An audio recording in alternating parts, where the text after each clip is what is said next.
Boa noite, pessoal. Boa noite.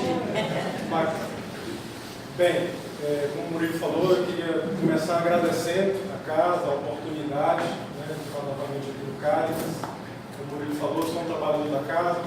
Também estou esse ano com uma missão muito importante, que é ajudar a casa também a organizar a parte da biblioteca, da livraria. E a gente está também tocando aquela campanha de arrecadação de livros. Quero agradecer ao convite do Murilo, quero agradecer também aos convites do Aragão que ele nos faz para o trabalho. Eu queria dizer para vocês que não sou um mestre ou um professor, sou apenas um aprendiz como todos vocês. E a gente trouxe algumas pérolas que estão escritas na literatura, que estão escritas nos livros, que são ditados pelos amigos espirituais, e para reforçar a ideia sobre um assunto tão importante na nossa vida como é o pensamento e vida. Meus amigos, essa é uma palestra que eu já dei aqui outra vez no domingo e que eu trago novamente para vocês, porque é muito importante que a gente possa disseminar.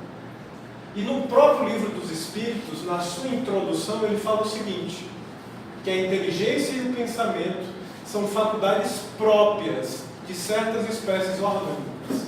Finalmente, que entre as espécies orgânicas dotadas de inteligência e de pensamento, a alma também dotada de um senso moral especial, que lhe dá incontestável superioridade sobre as outras, a espécie humana.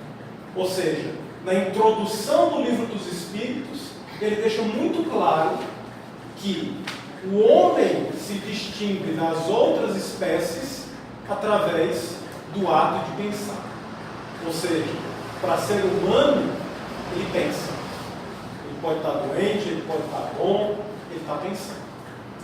E René Descartes ainda fala o seguinte: penso, logo existo.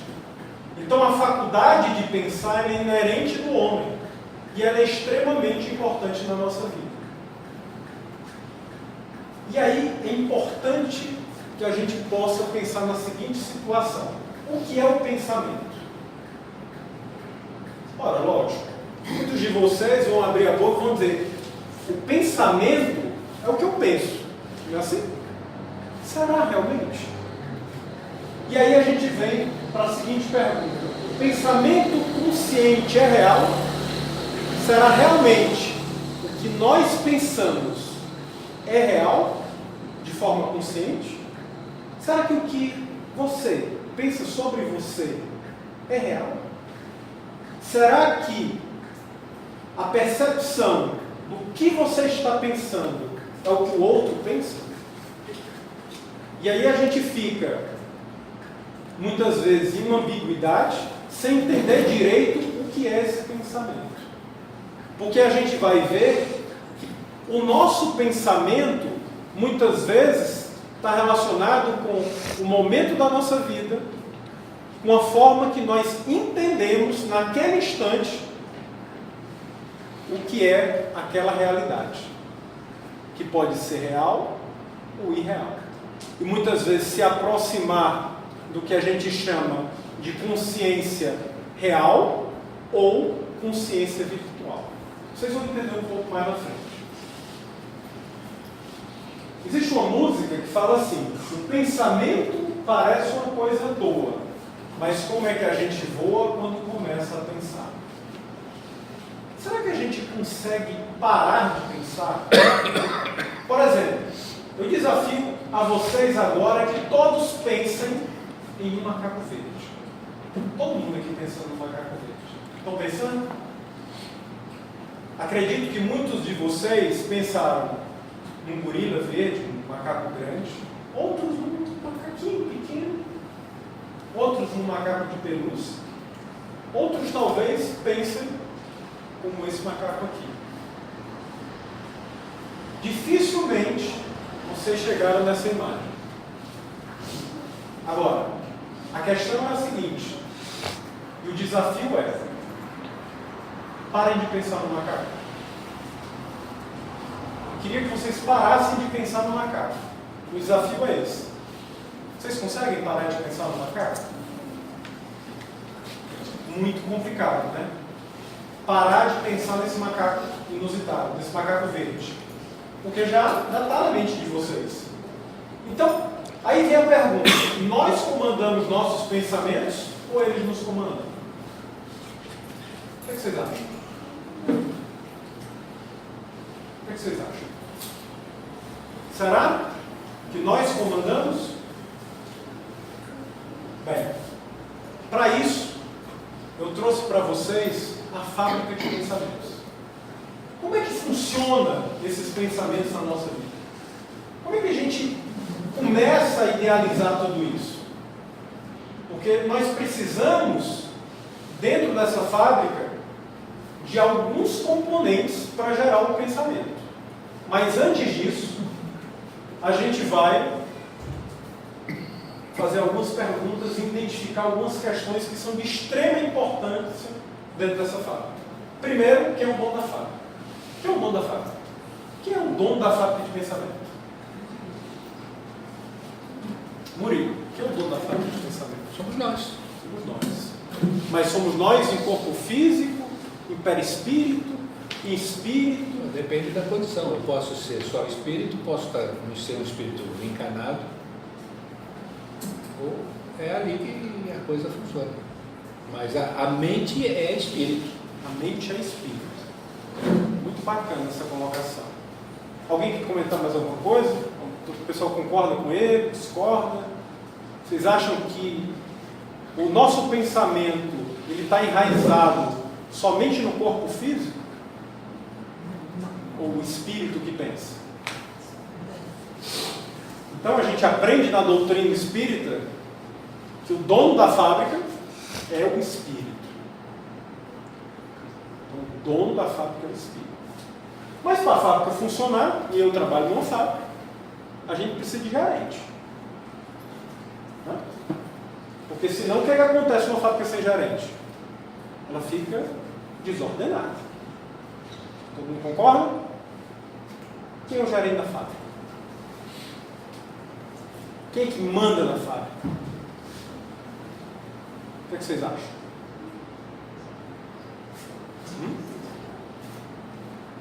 Eu já escutei muitas pessoas comentarem que seria a consciência.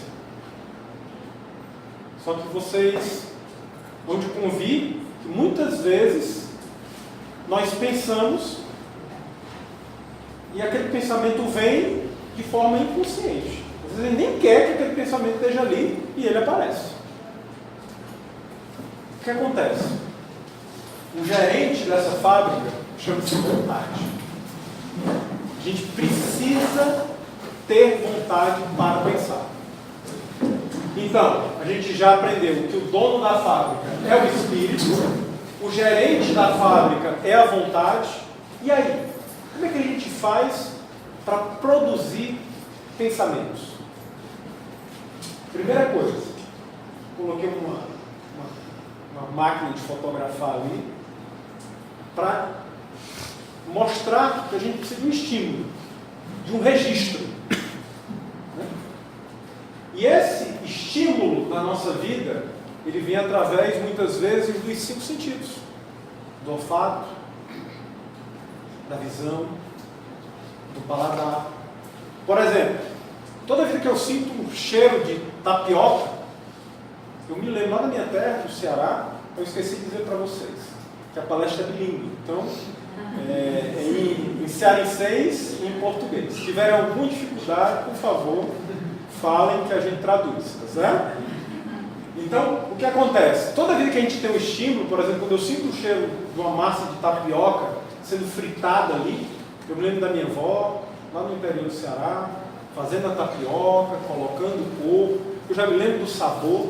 Então, os estímulos fazem com que nós possamos ativar, muitas vezes, o nosso inconsciente e traga memórias do inconsciente para o consciente e comece a gerar pensamentos. Então, para isso, quando a gente recebe um estímulo, a gente tem o quê? Uma ideia. E da ideia, ela pode ainda ser alimentada e conjugada com o quê? Com as emoções. Então, vamos ver se a gente entendeu. A gente tem uma ideia, alia uma emoção, que aquilo vai trazer para a gente, se aqui a gente vai ficar alegre, se a gente vai ficar triste, tá certo? Se aquilo vai ser prazeroso, se aquilo vai ser gostoso, se aquilo vai ter um gosto ruim.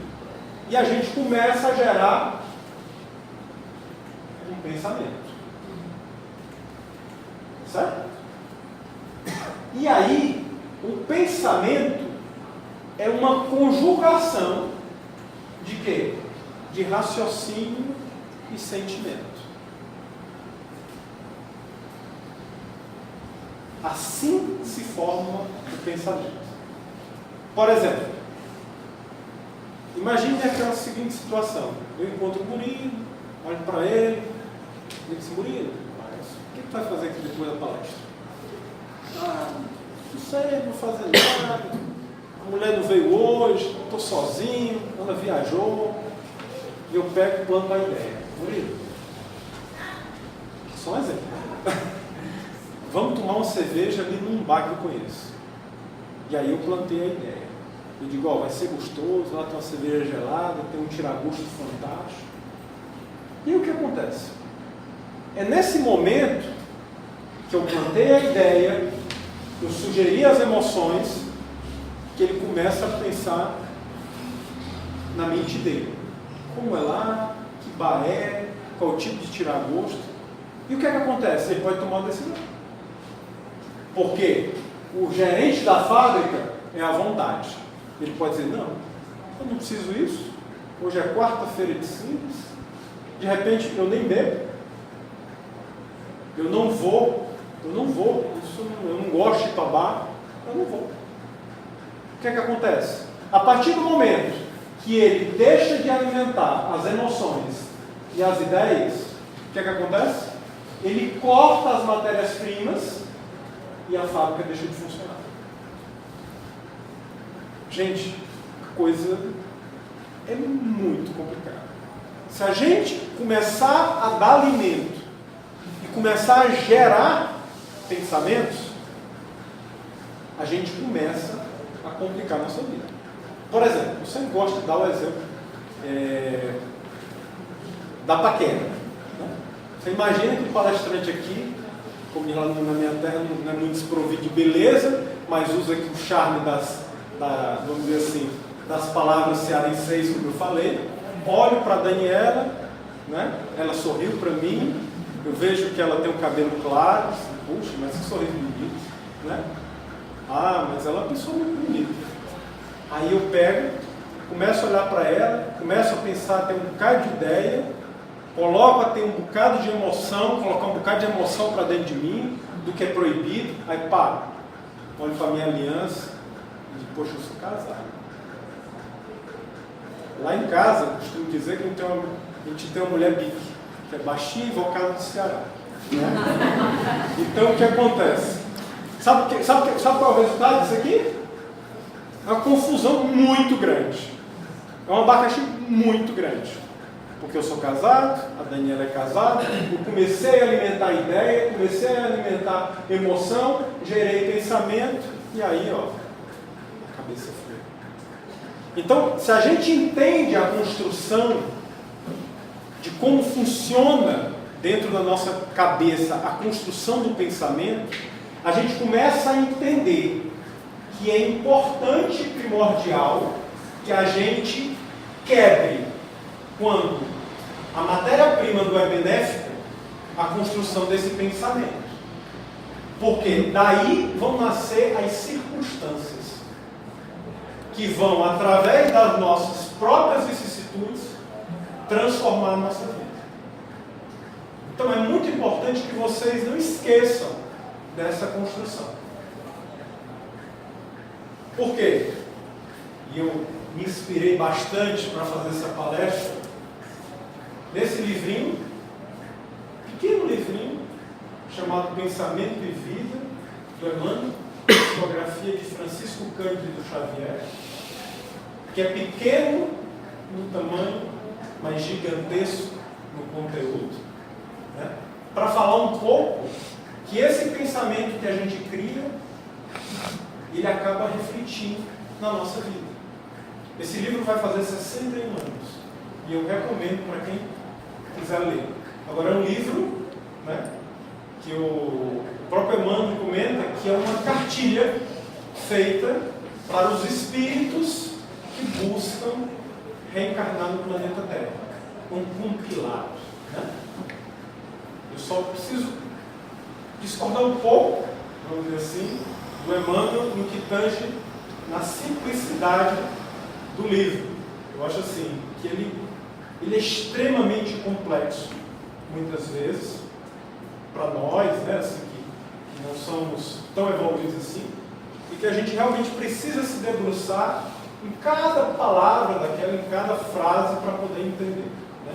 Ele é um livro que ele tem algumas frases são muito fortes, mas que são importantes para que a gente possa estudar e ler.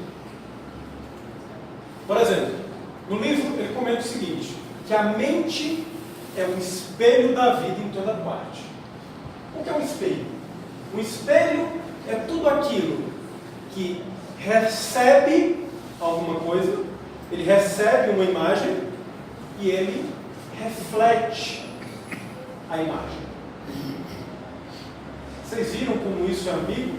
Porque se você estiver na frente do espelho, no escuro, não acontece nada. Você não vê nada. Por quê?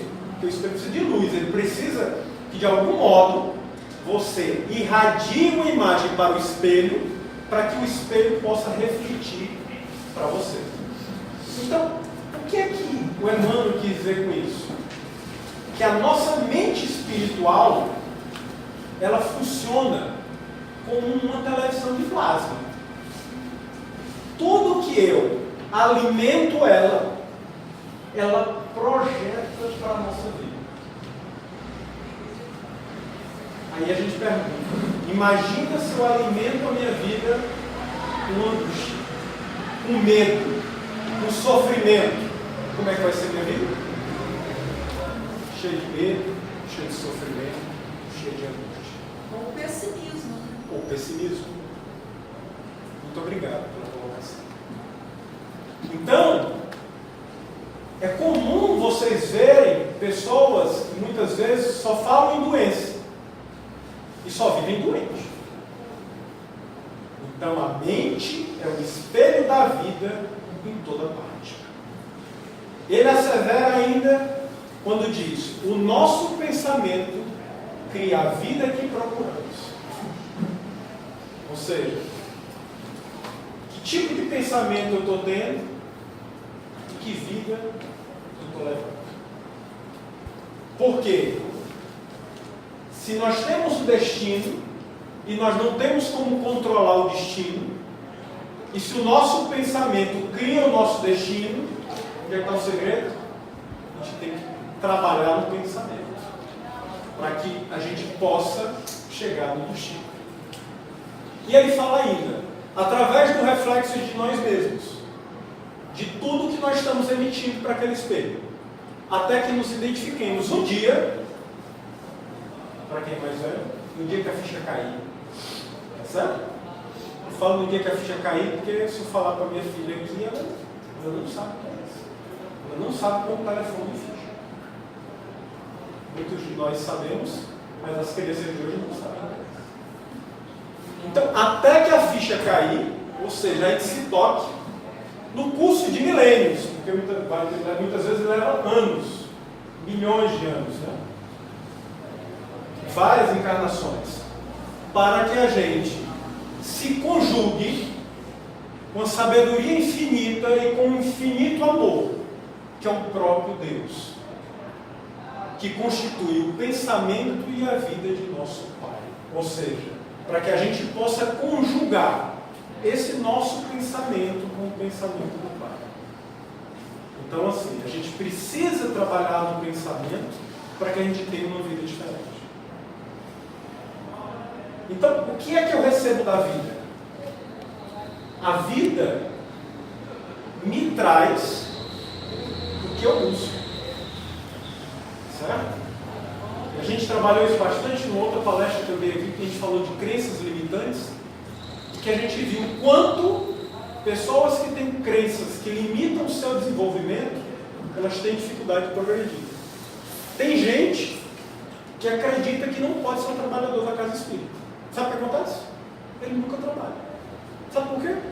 Porque ele não se sente digno daquele trabalho. E nós estamos precisando de trabalhadores. Então, assim, comecem a entender que o nosso pensamento cria a vida que procuramos. E aí, o nosso maior desafio é alterar o quê? O nosso panorama interior. Porque muitas vezes, e na maioria delas, a gente não consegue mudar o que está lá fora. A realidade do nosso trabalho, a gente não consegue mudar o nosso chefe, a gente não consegue mudar a nossa mulher, não consegue mudar os nossos filhos. A gente só consegue mudar o quê? Nós mesmos. Lembrem-se, nós temos o poder de piorar o outro. Alguém aqui da plateia já tentou mudar alguém, gente teimosa? Alguém já tentou mudar? Fala para mim, a gente tem o poder de piorar, a gente piora o teimoso. Certo? Então, o nosso desafio é alterar o nosso panorama interior. E aí, a gente fala um pouquinho da vontade. Aquele gerente, e lá no Livro dos Espíritos, na pergunta 909, fala: poderia sempre o homem, pelos seus esforços, vencer as suas más inclinações? Sim, e frequentemente, fazendo esforços muito insignificantes. O que lhe falta é a vontade. Com poucos dentre vós fazem esforço. Então é o que eu falei lá para o Murilo. A decisão e a linha decisória é muito tênue entre dizer, vamos tomar uma cerveja agora e vamos voltar para casa só amanhã. É um sim e um não. É um sim ou não para me decidir ou não trair minha esposa. De fazer alguma coisa errada, que não seja ética. Certo? Então a vontade é esse segredo que nos leva a comandar os nossos pensamentos. E às vezes a gente pensa que é esse gatinho, mas a gente pode se transformar no leão. O segredo está na força de vontade. Eu acho essa foto magnífica, né? E me lembro da história do Chico. Chico dizia o seguinte: que os pensamentos são como aves que passam pelas nossas cabeças. Porque parar de pensar é muito complicado, a gente não consegue. Eu desafiei vocês a parar de pensar no macaco verde. É do mesmo jeito que vocês vão ficar se lembrando dos exemplos que eu dei. Mas a questão é, ele dizia, eu não posso controlar as aves que passam na minha cabeça, mas eu posso evitar que elas façam ninho. Ou seja, que elas pousem e fiquem ali. Então a gente precisa ter cuidado para que as ideias e as emoções que geram pensamentos não criem um ninho na nossa cabeça e formem o que a gente chama de mundo de ideias. Quem já foi dormir com um mundo de ideia? Aquela coisa que lacera, você nem dorme. Você passa a noite pensando, acorda pensando. Quem já foi dormir aqui com raiva do chefe? O cara tem raiva do chefe, dorme com ele e acorda com ele. Né? Não é assim? Então, assim, a gente não pode deixar fazer o ninho na nossa cabeça. O que vocês veem dessa foto? Raiva do marido. Hã? Raiva do marido. Raiva do marido? Por que você viu uma raiva do marido? Dorme com raiva do chefe. Quando dorme com raiva do marido? Pois é verdade. Aí acorda com ele ainda, tem que olhar para ele na hora do café da manhã. Mas o que é que vocês veem nessa foto? O que é que essa foto traz para vocês? Hã? Hã? Uma cama limpa. Não, tem um bicho lá na cama, não tem uma mancha na parede. Uma mancha de sangue lá, ó. mostrou aqui que tem um bicho lá na cama, outra pessoa falou que era o lençol branco, né, uma cama. O que acontece? Toda vez que a gente vê essa foto, já mostrei essa foto para várias pessoas, todo mundo foca em quê? Na gota de sangue na cama. Só que a gente esquece muitas vezes de ver que cama maravilhosa, que brancura, não? Que coxa maravilhosa, que travesseiro espetacular. E eu trouxe essa foto justamente para mostrar que nós somos treinados para ver o quê? Para ver o defeito. Nós somos treinados para criticar, para apontar. Então o que é que acontece? A foto mostra bem isso, né? A gente esquece a brancura e olha para a mancha de sangue, né? Então a gente tem que ter cuidado com isso, porque isso alimenta um sentimento não positivo na nossa vida. A gente vai passar por outra partezinha. Enquanto isso, tá? Em um bar.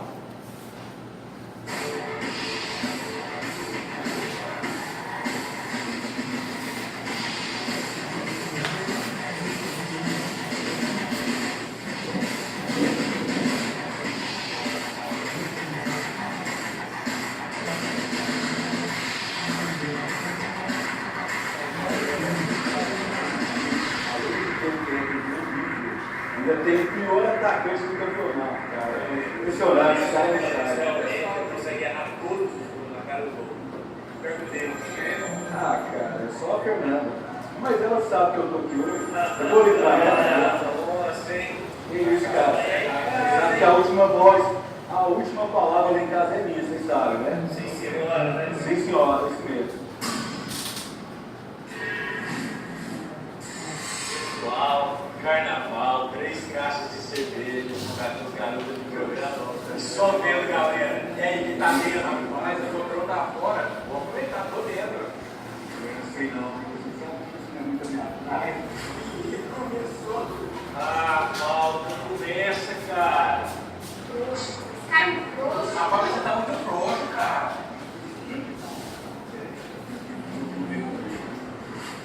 É isso aí, Paulão. Tem que aproveitar um pouquinho mais a vida, cara. Vamos lá, cara. Vamos. Coleira. Sabe o que é real, Paulo? A Fernanda já te colocou na coleira. Não é parceiro. Não vai ser meu parceiro mais não, cara. Quer saber? Tá bom. Só hoje, hein? Ah, isso aí. Isso.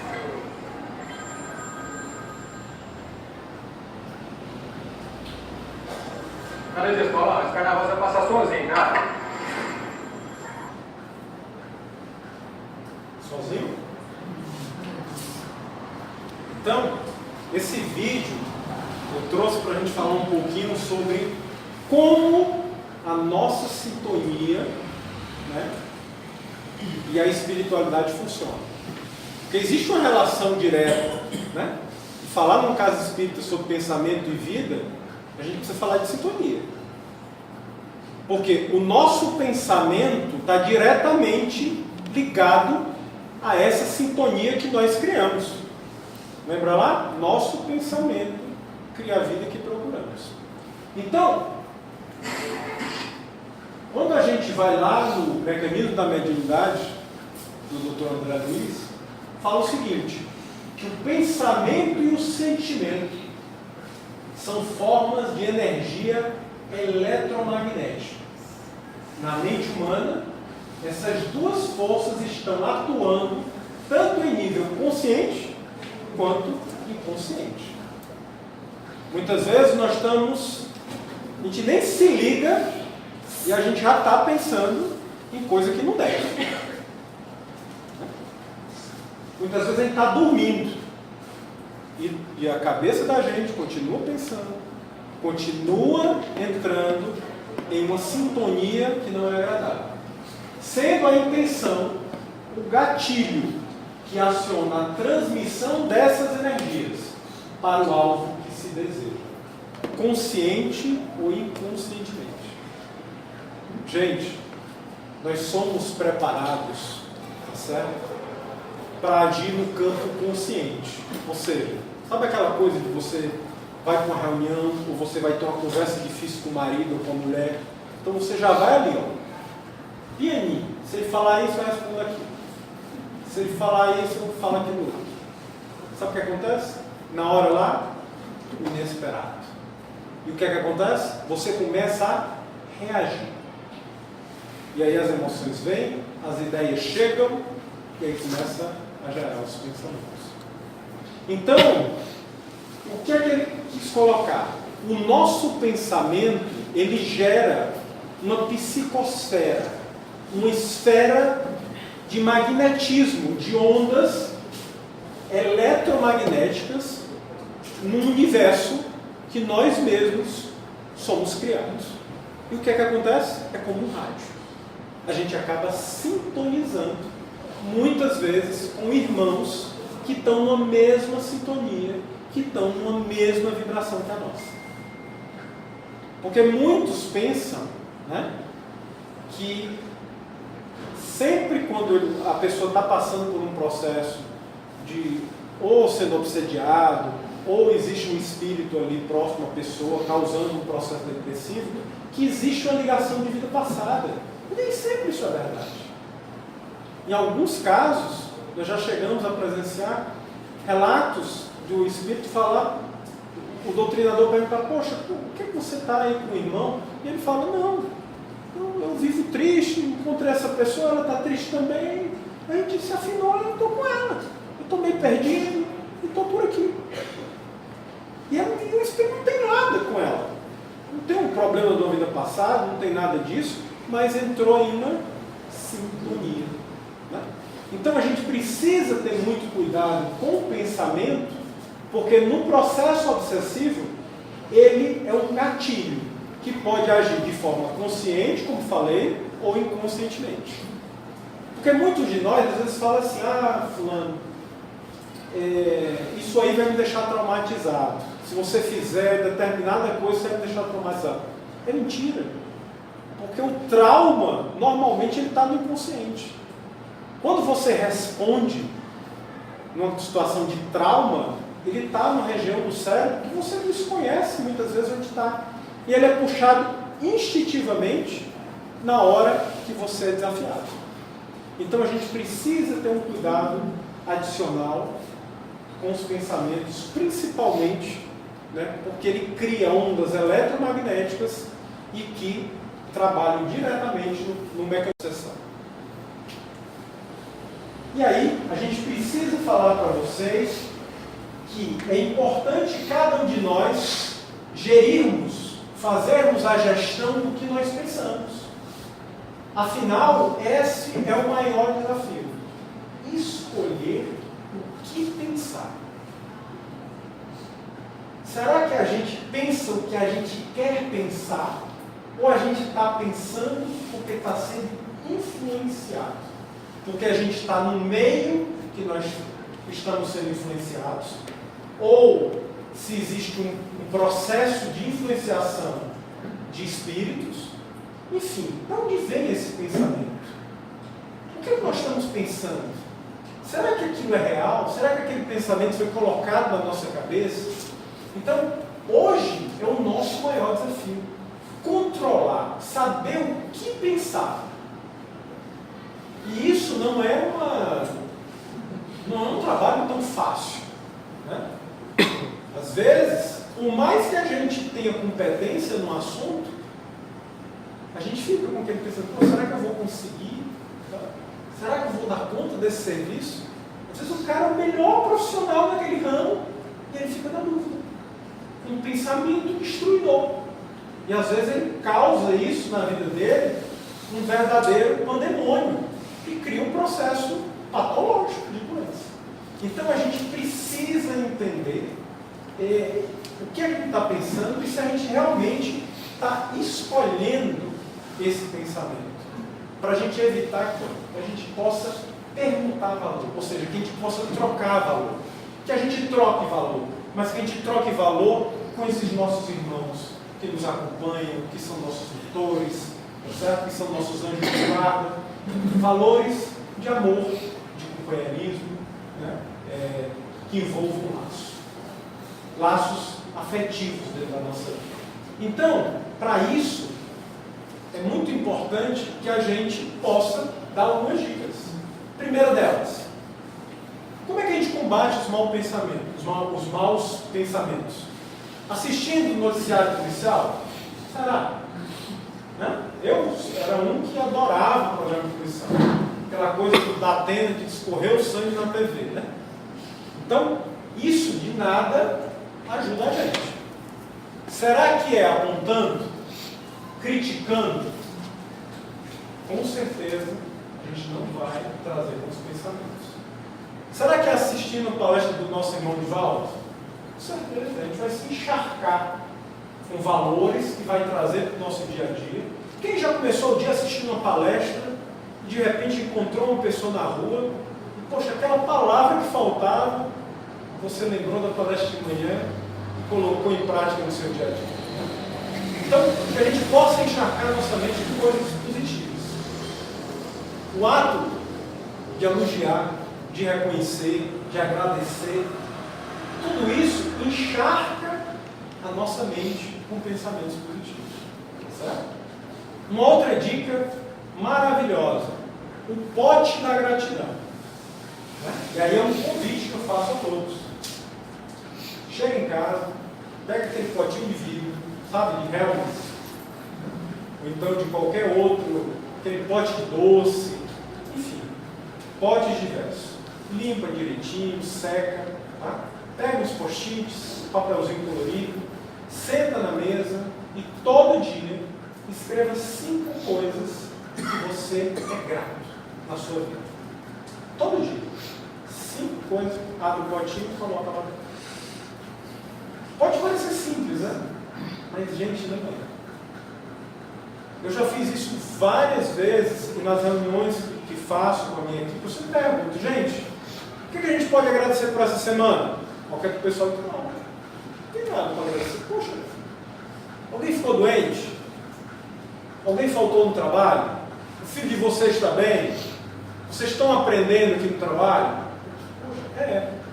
Então, às vezes, nós nos esquecemos de agradecer pelas pequenas coisas, pelo ar que respiramos, pela nossa saúde, pelo alimento. Quando a gente trabalha o exercício da gratidão, a gente encharca o nosso espírito com pensamentos positivos. Porque você começa a focar no que é bom na sua vida e deixa de lado o que é negativo. Então façam isso. E aí você deixa o potinho ali em cima da geladeira, no local vizinho. Sabe aquele dia que tudo deu errado? Chega em casa, pega o potinho, despeja os papéis e começa a ler. Vocês vão ver como isso vai transformar. Certo? Agora, eu preciso dizer para vocês, se vocês não fizerem o potinho da gratidão, sabe o que vai acontecer? Nada. Nada vai mudar na vida de vocês. Por isso, o desafio é fazer e enxergar a transformação que isso tem na vida de cada um. Façam o potinho da gratidão. Estimulem as pessoas a fazer o potinho da gratidão. Eu trabalho com potinho no coach, em outras situações, e realmente é transformador. Eu faço o meu, já fiz várias vezes o potinho, já troquei o potinho, já enchi o potinho, já esvaziei o potinho, enfim, é maravilhoso. Outra técnica maravilhosa que eu quero compartilhar com vocês é a contemplação do belo. É nas coisas simples e anônimas que se encontram os maiores tesouros da emoção. É na contemplação do belo, na contemplação de uma rosa, é na contemplação da natureza, de você mesmo, dos seus filhos, da sua casa, tá certo? Às vezes do cão que você tem em casa. Quando você começa a ver o quanto aquilo é belo, você se encharca com coisas positivas.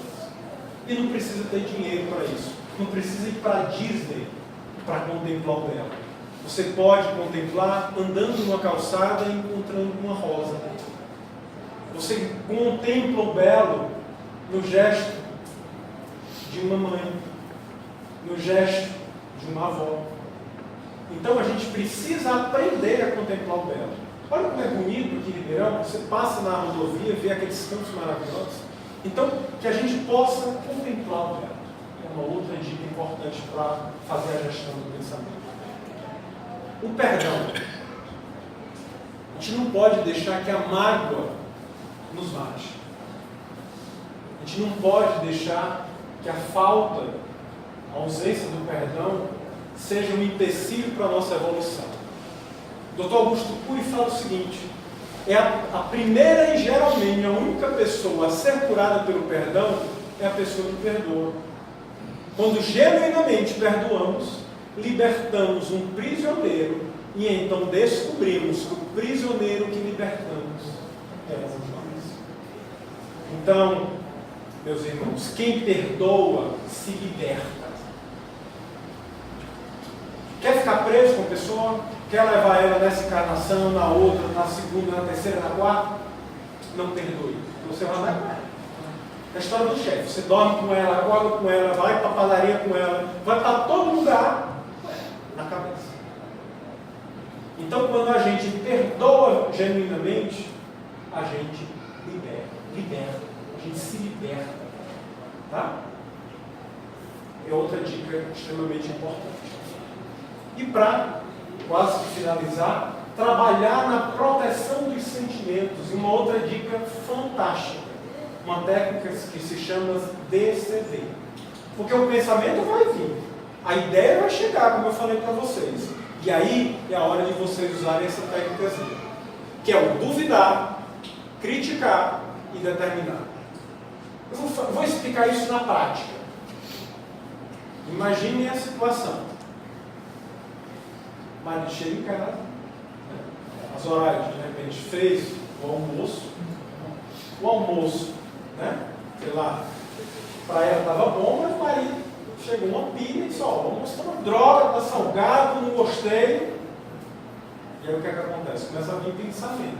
Veio uma ideia, o marido não gostou, sentimento de chateação porque ela fez com tanto carinho e começou a gerar um pensamento. E aí diz assim: poxa, ele não gosta mais da minha comida. E aí o que é que acontece? É nessa hora que você usa o DCD. Você duvida. Poxa, será realmente que o meu almoço, ou será que eu sou uma cozinheira terrível? Você começa a duvidar dos sentimentos de inferioridade que chegam, dos complexos. E você diz assim: poxa, eu cozinho para ele há 30 anos, ele sempre gostou da minha comida. E aí você começa a criticar. Poxa, eu não posso pensar assim. Ele deve estar nervoso. Deve ter acontecido alguma coisa no trabalho. Então eu começo a criticar aquele pensamento e por que ele chegou. E aí o que é que eu faço? Eu determino. Vou ficar bem. Eu sempre cozinhei legal. Sei lá, hoje pode ser que eu tenha errado o sal e ele chegou chateado e isso criou toda essa situação. Não tem problema, eu vou fazer um jantar legal para ele e a gente vai conversar à noite quando ele chegar. Então, através dessa técnica, a gente coloca uma vírgula nos nossos relacionamentos.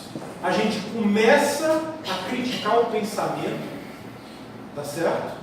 E não se inferiorizar, e não se entregar, e começar a controlar esses pensamentos na nossa vida. Certo?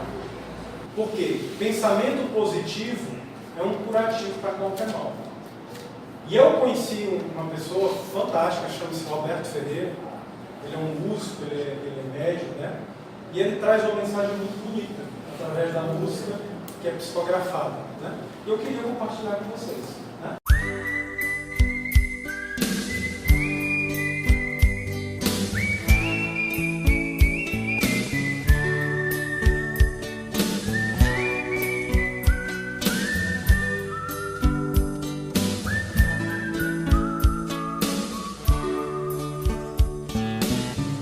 Sempre em vencer,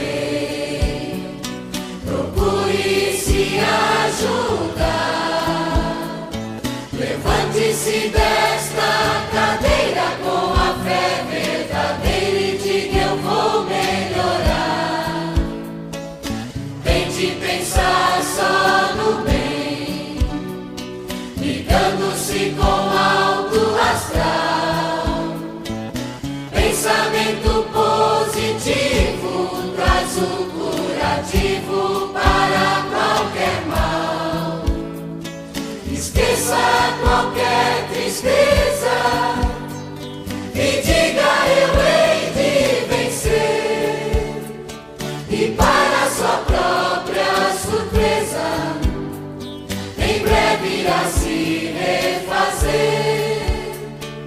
Faça uma prece sentida do fundo do seu coração ao Pai que nos deu a vida e ao Cristo que é nosso irmão, e uma imensa torcida